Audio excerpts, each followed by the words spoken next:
This is such a special question because I consider myself very lucky to have experienced the full spectrum of leadership styles, going from theory X all the way to theory Y.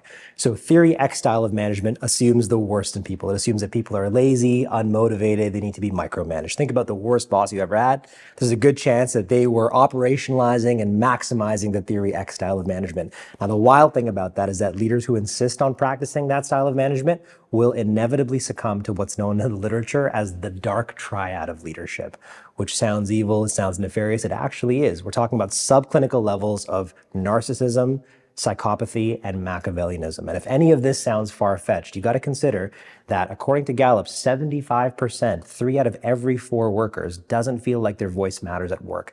3 out of 4 workers don't feel heard at work, which is evidence of the smoking gun. That's the smoking gun right there, sorry, I should say.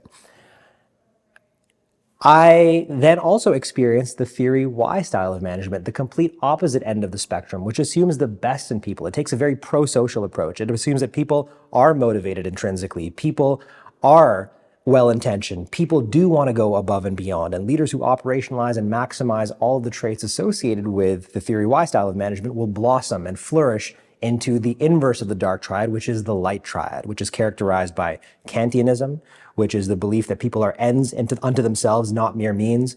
It is also on that triangle, you have humanism, which is the belief in the intrinsic dignity and worth of every human being. And there's also an optimistic faith in humanity. It's just such a beautiful, much more easier way to go about leading. And so I was very lucky that early on in my career, I experienced the theory Y. I experienced the light triad leadership in the form of a gentleman by the name of Alan Grant, the G-Man, one of my first bosses. In fact, the first boss that I had as a leader. So check this out. On my very first day, in my very first leadership role, in the first meeting that I had as a newly minted leader with my boss, Alan, the first set of instructions that I received were make yourself obsolete. And I sat back like this and I laughed. I was like, that's good. What do you mean, make myself obsolete? You're kidding, right? Because the ink on my contract is still drying right in front of you. And he sensed me squirm in my seat and he was like, no, hold on. I mean this. By the end of the year, I want you to write yourself out of this job. And at this point, I was panicking. And then he explained himself. He said that when you do this, not if, but when you do this, it'll presuppose that you've hired strategically, you've trained effectively, you've created succession plans, you've acquired all the necessary resources, you've empowered your team to run without you. And in the end, you're going to become hands-off. And I thought about that for a second. I was like, this sounds great for everyone else except for me, because I'm going to be out of a job, dude. And I was like, Alan, what am I going to do? And without skipping a beat, he was like, that's easy. You're just going to create more leaders. You're going to build more systems. And he specified that obsolescence is not the same thing as irrelevance.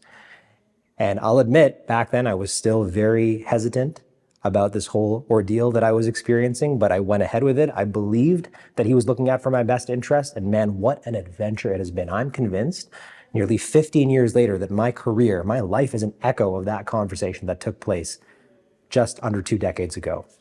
And so I'm very lucky that I experienced that, but I also mentioned that I experienced the Theory X style as well. I experienced a monster manager, and this happened 10 years after I worked with Alan. I was working at a large public educational institution that was very progressive. It won the DEI award 5 years in a row. I was in a unionized environment. We were doing highly meaningful, purpose-driven work, helping students make the transition from high school through post-secondary to their dream jobs.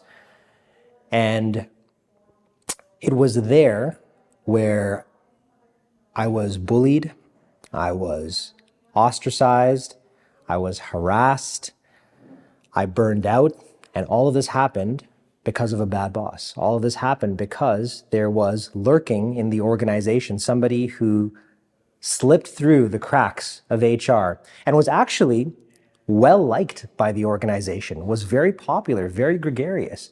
In fact, I enjoyed working with this person. When things were good, they were great. But this was the person that told me, bring your whole self to work.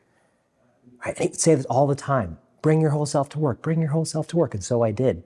I brought the part of myself that was entrepreneurial. I brought the part of myself that was diverse. I brought the part of myself that wanted to go above and beyond and explore these ideas of the dichotomy between leadership and management.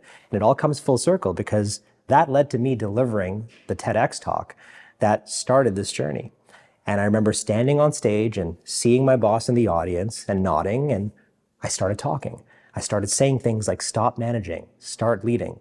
Bad bosses do this, good bosses do that. And the talk is there for people to see. In hindsight, my boss was watching my lips move, but he was not hearing a single word that I was saying. I think he was just offended in that moment. He thought that the talk was about him. That could not be further from the truth. But if you are a textbook narcissist, the whole world revolves around you. And he was interpreting that as I was talking about him, but also in his view, I was now transcending the control structure that he had built. I was now becoming the person that I am today.